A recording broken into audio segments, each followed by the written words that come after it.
Bonjour, dans cette vidéo, nous allons nous intéresser à une fonction de deux variables particulières, donc la fonction racine carrée de x-1 fois y-1. Alors, dans un premier temps, nous allons identifier le domaine de définition de cette fonction, c'est-à-dire l'ensemble des couples xy pour lesquels la fonction est bien définie. Par la suite, on va s'intéresser à esquisser quelques-unes de ces courbes de niveau.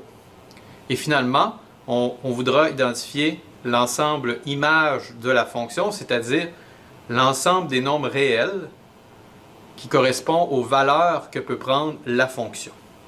Débutons par l'identification du domaine de la fonction.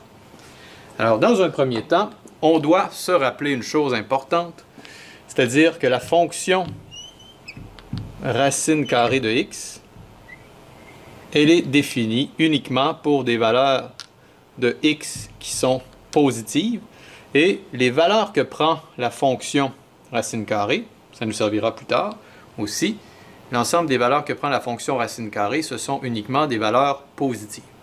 Ça, bien sûr, c'est dans le contexte de l'étude des fonctions réelles de plusieurs variables réelles. Alors ici, pour qu'on n'ait aucun problème, c'est-à-dire pour que la fonction soit bien définie, on doit s'assurer que ce qu'il y a sous la racine soit un nombre positif. Alors, on doit avoir comme condition que x-1 fois y-1 soit une quantité positive.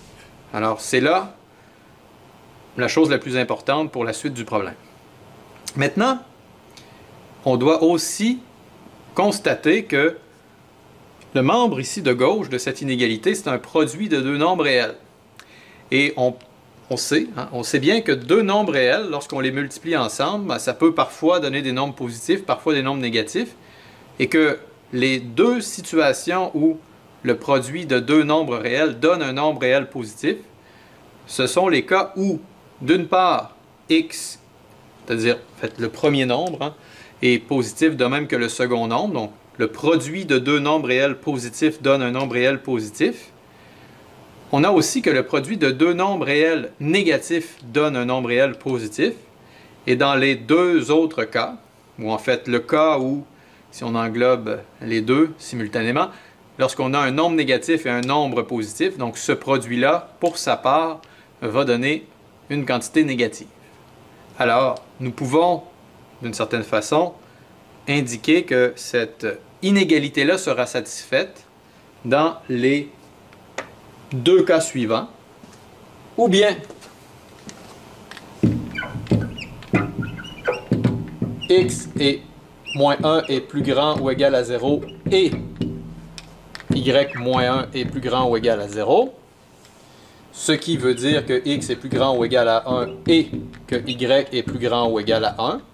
Et dans un autre cas, on a les deux nombres négatifs.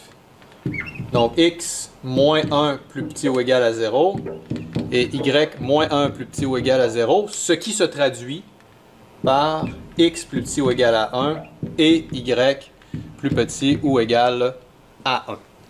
Maintenant, ça c'est une réponse. Là. On a identifié les couples, c'est ceux qui satisfont qui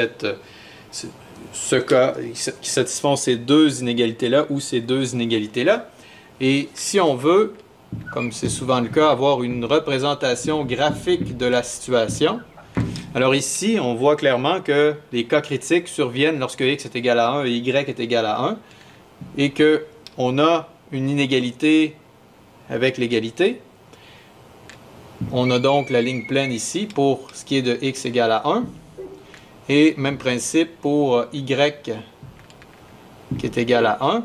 Alors, si je regarde le premier cas de figure, OK?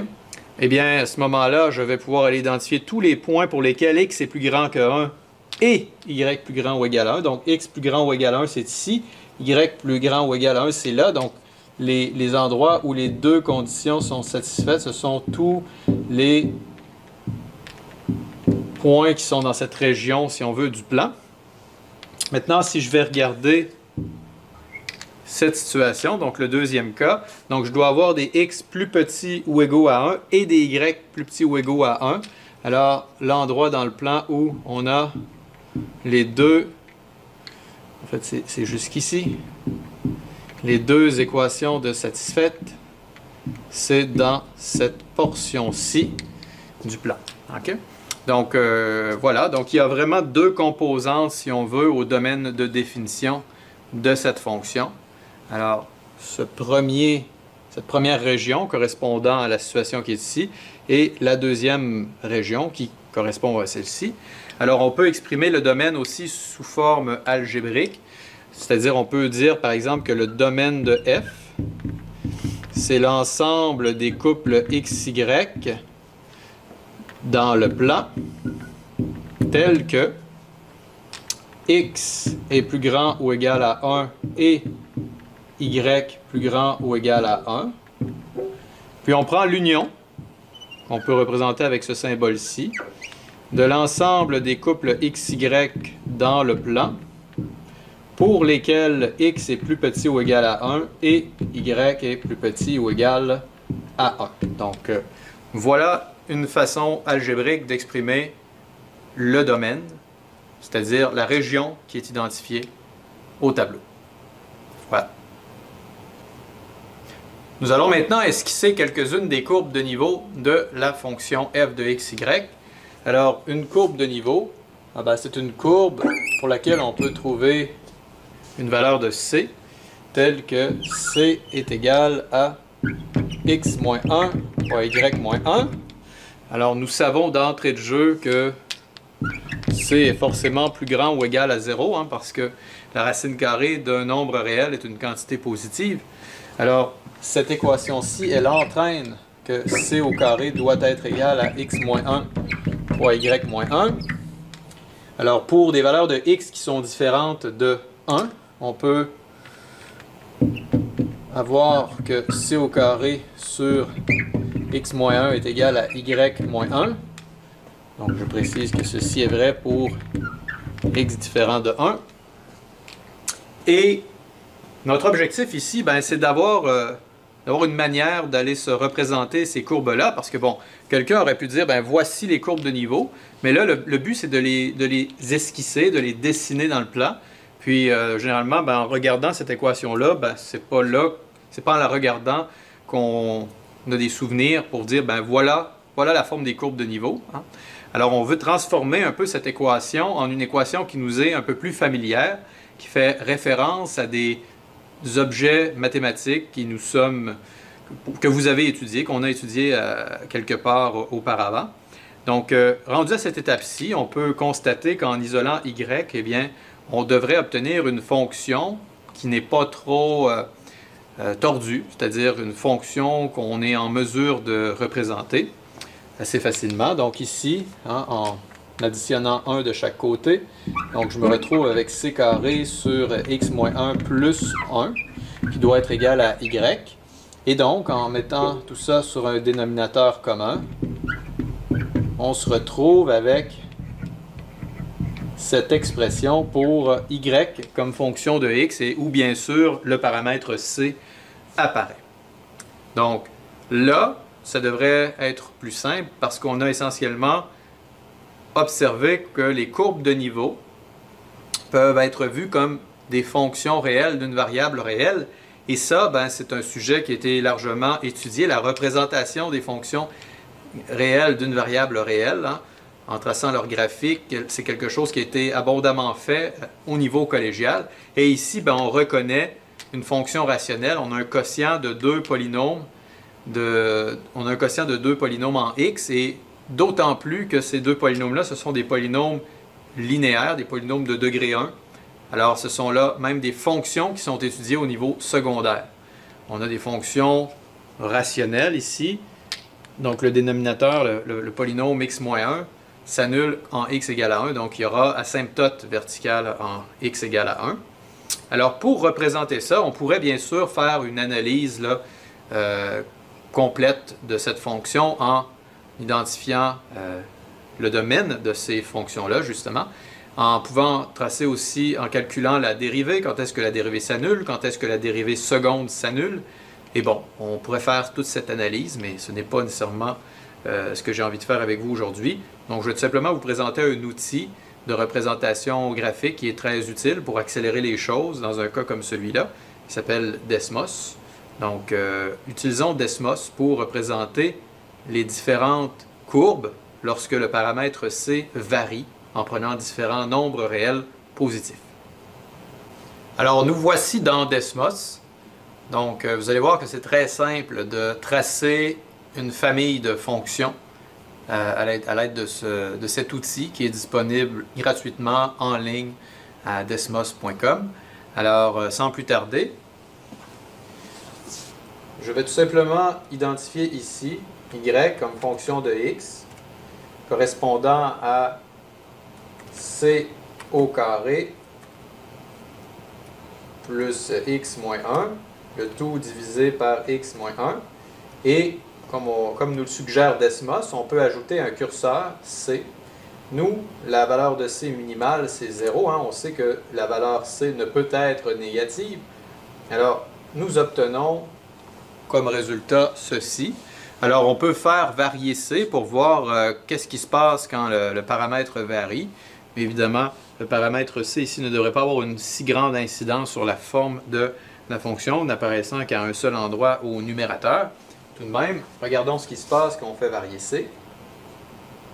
Alors, on voit qu'il y a certains déplacements de la courbe, mais il y a des éléments qui ne semblent pas changer, notamment l'asymptote horizontale et l'asymptote verticale. Donc, l'asymptote horizontale x égale à 1. L'asymptote verticale ici, on ne l'a pas identifié clairement, mais on peut la déterminer. On verra que c'est y égale à 1. Alors, si on regarde ce qui se passe quand on fait varier le paramètre c, il semblerait que l'asymptote verticale et l'asymptote horizontale ne changent pas. Alors, ce sont des choses, évidemment, que nous pouvons justifier. On pourrait le faire d'une manière très rigoureuse, mais je vais me contenter de le faire, disons, d'une manière un peu plus heuristique. Donc, si je regarde la limite quand x tend vers 1 par des valeurs qui lui sont inférieures, de la fonction qui est c carré plus x moins 1 sur x moins 1. Alors, je peux dire que c'est égal, et encore une fois, il faut faire attention quand on dit égal ici, parce qu'on travaille avec des objets qui ne sont pas des nombres, donc c'est vraiment plutôt simplement pour se faire une idée là, de ce à quoi cela peut correspondre. Là. Nous avons que c carré, lui, évidemment, ne dépend pas de x. Ici, 1 moins, c'est une quantité qui est un petit peu inférieure à 1, donc pensez à 0,99. On retranche 1. Donc, on va avoir quelque chose qui est un petit peu en bas de 0. Puis ça, on écrit ça 0 moins. Puis au dénominateur, vous avez 0,99 moins 1. Donc, vous avez quelque chose qui est légèrement inférieur à 0. On peut nommer 0 moins. Alors ici, c, c'est une quantité, positive, c'est une quantité positive, c au carré aussi. Alors, si on fait abstraction du cas où c est égal à 0, OK? Donc, qu'est-ce que nous avons? Quand x tend vers 1 par des valeurs qui sont inférieures à 1, on va avoir un nombre positif ici qu'on va diviser par un nombre qui est négatif. Donc, le résultat sera négatif. Et ce nombre-là, il est très très près de 0, et quand on divise par un nombre très près de 0, ça fait exploser la quantité. Alors on va avoir moins l'infini, et ce qui se traduit par le fait que quand on se rapproche de 1 par des valeurs qui sont négatives, eh bien, nous allons tomber, si on veut, jusqu'à moins l'infini. Alors dans le cas où c est égal à 0, qu'est-ce qui se passe? On a la limite quand x tend vers 1 par des valeurs qui sont négatives de x moins 1 sur x moins 1. Mais l'expression ici, elle est égale à 1. Donc, c'est la limite quand x tend vers 1 par des valeurs négatives de 1. Alors, x est absent de cette expression. Donc, c'est tout simplement égal à 1 dans le cas où c est égal à 0. Donc, si on regarde ce qui se passe là, quand c est égal à 0, on peut le faire là, en plaçant le curseur à c égale à 0. Alors, vous voyez, là, à ce moment-là, il n'y a pas d'asymptote dans ce cas très particulier où c est égal à 0.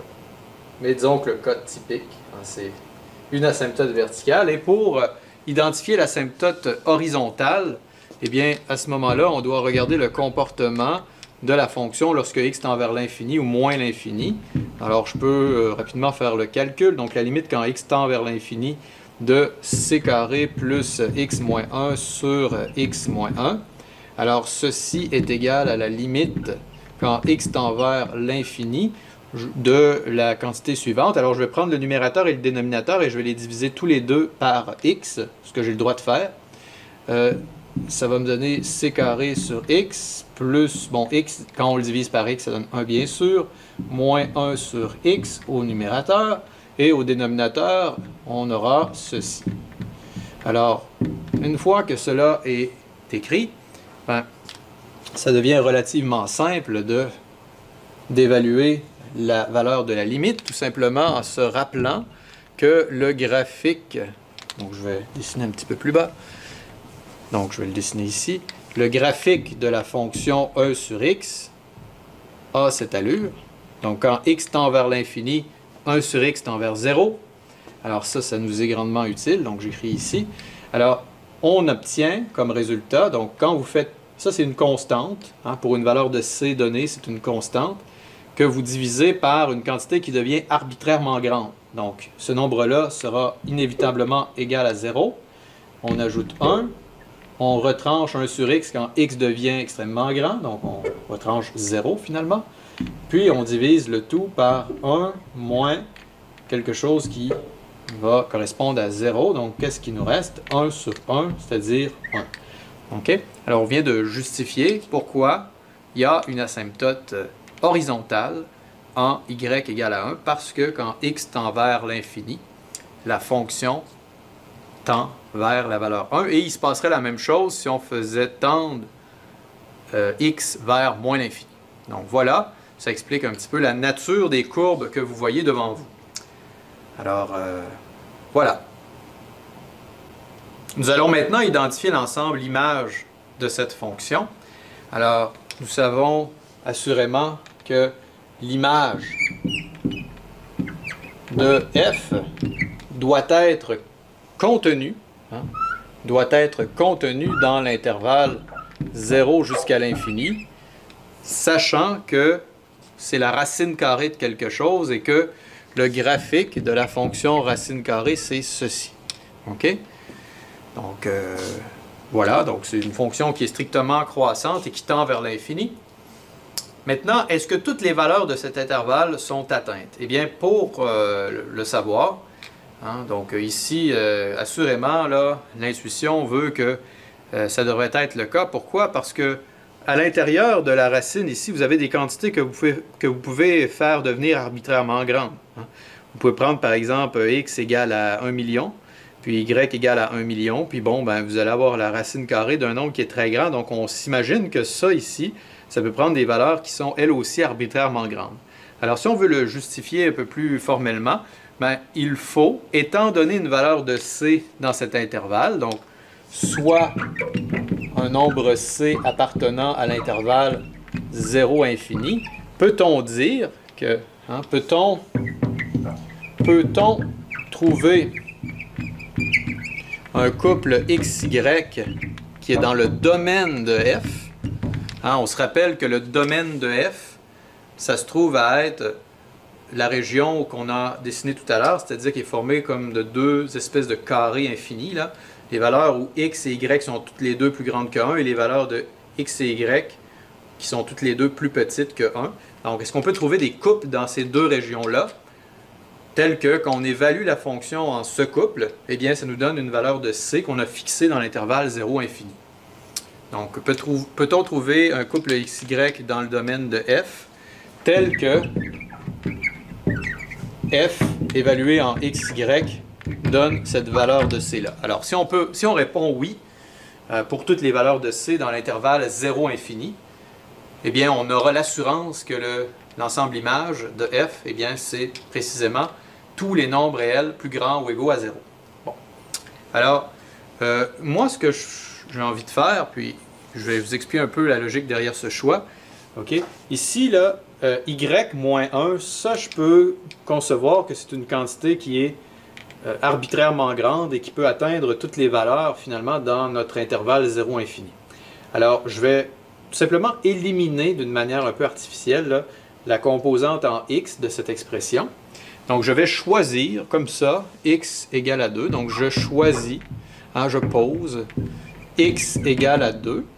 OK?